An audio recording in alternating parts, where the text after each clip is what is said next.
안녕하세요. 남서방TV 남자입니다.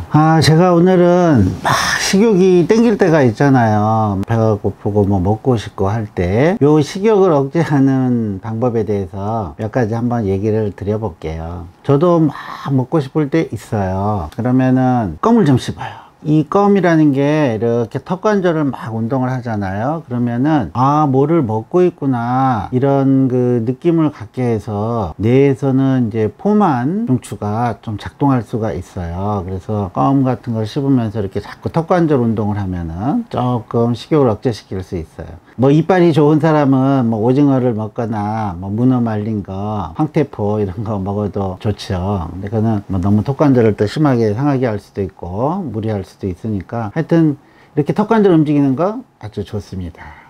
두 번째는 뭔가 이렇게 잊어버릴 수 있게 잡담 같은 거라든가 막 이런 주변 일 같은 거를 막 하는 것도 식욕을 잊어버리게 하는 한 방법이 될 수 있습니다. 그래서 우리가 정신이 이렇게 좀 산만해지고 하면은 배고픔을 또 못 느낄 수도 있거든요. 그래서 잡담하고 얘기하고 뭐 주변 정리하고 이런 거 하는 것도 식욕을 좀 억제시킬 수 있는 방법입니다. 그 다음에는 진짜 막 너무 배고프고 그러면요, 가글링 같은 거 하셔도 좋아요. 이렇게 뭐 단 게 많이 땡긴다 하면은 설탕물이나 이런 거 막 벌컥벌컥 또 설탕물 국물 먹으면 또 탄수화물 살찌니까 가글링만 해서 약간 입맛만 돌게 하고 조금만 삼키고 뭐 뱉어버릴 수도 있고, 이렇게 하면은 단 거에 대한 맛이 떨어질 수도 있고요. 간간한 게 좀 땡기고 뭐 한다 하면은 소금물이나 이런 걸로 또 가글링 할 수도 있고요. 뭐 식초물 같은 걸로 좀 가글링 할 수도 있고요. 이렇게 가글링 하면은 또 식욕을 좀 억제시킬 수 있습니다.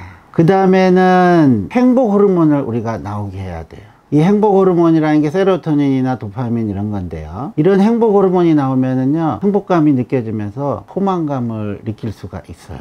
그래서 이 행복 호르몬을 나오게 해야 되는데, 이 행복 호르몬이라는 거는 뭔가 우리가 재미있고 흥미롭고 이런 거를 할 때 하거든요. 그래서 게임 같은 거, 우리가 대학교 때도 뭐 MT 같은 거 하면서 게임도 하고 뭐 하면은 많이 안 먹게 돼요. 또 노래 같은 것도 할 수 있어요. 우리 노래를 하면은요 굉장히 즐겁고 행복감을 주거든요. 그래서 노래 같은 거 이렇게 또 좀 하면서 이 행복 호르몬을 끌어내면은 식욕이 떨어질 수도 있습니다. 이런 행복 호르몬 못지않게 엔돌핀 나오게 하는 것도 굉장히 중요해요. 이 엔돌핀이라는 거는 여러분도 아시지만 그 몰핀의 일종이에요. 몰핀의 일종의 이런 마약성 이런 호르몬은요 진짜 배고픔을 잊게 해줘요. 마약하는 사람들은요 하루건 이틀이건 아무것도 안 먹고도 지내거든요. 그러듯이 엔돌핀 같은 걸 나오게 해주는 거, 그게 이제 대표적인 게 유산소 운동입니다. 유산소 운동을 하면은 우리 몸에서 엔돌핀이 나와가지고, 아시죠? 운동 중독증 환자도 있다고요. 이 운동 중독증 환자는 막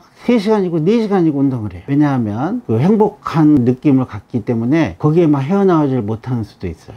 뭐 그렇게까지는 아니지만 우리가 이런 유산소 운동을 할 때 엔돌핀이 많이 나와서 배고픔을 잊게 돼요. 그래서 제가 누차 앞에서도 얘기했지만 어느 정도 배가 고픈 이런 고복 상태에서의 유산소 운동을 할 때 배고픔도 잊어버리지만 몸에 쌓여있는 지방을 에너지원으로 사용하거든요. 그래서 허기 가지고 할 때 유산소 운동을 하십시오. 심한 운동은 안 됩니다. 심한 운동은 몸도 너무 처질 수도 있고 골병이 날 수도 있기 때문에 너무 심한 운동을 할 필요는 없고, 유산소 운동, 가벼운 러닝, 워킹, 자전거 타기 이런 것만 하더라도 우리 엔돌핀이 나와서 배고픔을 잊어버릴 수 있습니다.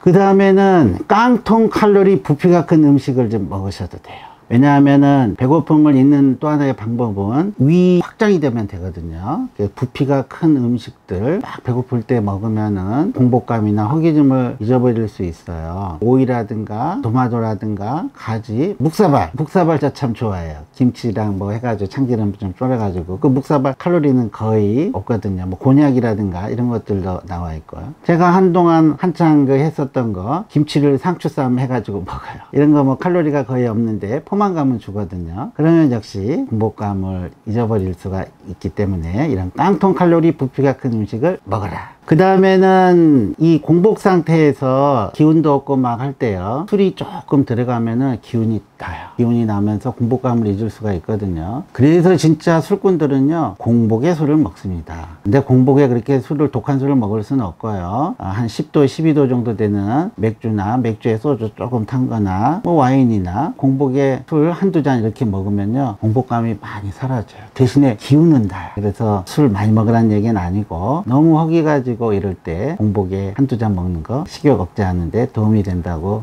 봅니다. 우리가 이런 공복감을 또 심하게 느끼는 경우는 언제냐면요, 우리 몸의 단백질, 특히 필수 아미노산, 우리 몸에서 만들어내지 못하는 이 필수 아미노산이 부족할 때 엄청난 공복감과 식욕을 느끼게 돼요. 그래서 체중 감량을 할 때 반드시 충분한 단백질 섭취가 중요하다 했듯이요, 이런 공복감을 또 없애게 해줄 때는 단백질 섭취가 중요하고, 특히나 필수 아미노산이 포함이 되어 있는 살코기 계통이라든가 식물성 단백질도 괜찮고요. 이 순수 단백질은 사실은 체중을 증가시키지는 않거든요. 이 단백질이 뭐 탄수화물이나 지방으로 금방금방 바뀌지는 잘 않고, 또 몸의 저장도 잘 안 하기 때문에 체중 증가에는 그게 기여하지 않으면서, 이런 단백질이 들어가면 공복감이 훨씬 덜해지고 식욕을 덜 느낄 수 있습니다. 그리고 뭐 이거는 뭐 옛날부터 우리가 많이 써오던 방법이기도 하지만, 물배를 채우라 하잖아요. 공복감이 많이 들고 약간 탈수 증상이 있고 할 때는 물을 좀 벌컥벌컥 많이 마시면은 그나마 그래도 조금 공복을 잊을 수도 있어. 그 옛날 영화 보면은 점심때 도시락 안 싸온 친구가 수도가 가서 물만 막 마시고 했는데, 물론 그게 이제 영향은 없고 그래도 공복감을 잊는 데는 도움이 될 수 있습니다. 그래서 이런 공복감이나 이런 식욕을 억제시키는 게 중요한 이유가, 좀 이따가 밥을 먹더라도 이런 방법을 통해서 식욕을 좀 억제를 시켜 놓으면 폭식을 안 하게 되거든요. 하여튼 비만의 가장 큰 원인에 우리 몸에 가장 안 좋은 거는 폭식입니다. 폭식을 하면 엄청난 인슐린이 분비가 되면서 먹는 족족 지방으로 저장을 시키기 때문에, 이런 폭식을 억제를 시키기 위해서라도 많이 배고플 때는 이런 방법을 좀 써서 갑작스러운 음식을 많이 섭취하는 것을 조금 예방할 수 있도록 하시고, 그리고 만약에 내가 체중 감량을 해야 되는 이런 다이어트 시기라고 하면은 이런 방법을 통해서 음식 섭취를 조금 줄이는 것도 좋은 방법이라고 생각합니다. 감사합니다.